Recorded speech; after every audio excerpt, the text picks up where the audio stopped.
सत श्री अकाल। मेरा नाम जसमीत कौर है। मैं 6वीं जमात की विद्यार्थी हाँ।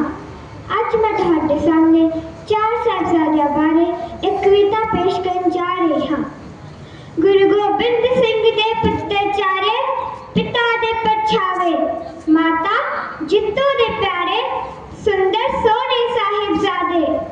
गुरु तेग बहादुर दे पोते, माता गुजरी दे राज दुलारे।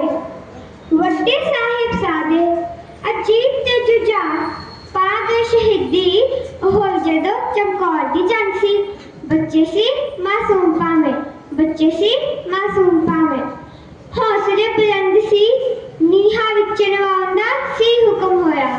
डोले नहीं साहिबजादे, डोले नहीं साहिबजादे, धर्म दी खातिर वार गए जिंद सी।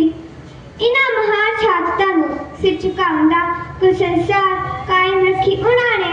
सिक्खी दी आन बान शान, धन पिता दशमेश दा बलिदान, धन पिता दशमेश दा बलिदान। धर्म दी खातिर कर गए परिवार कुर्बान।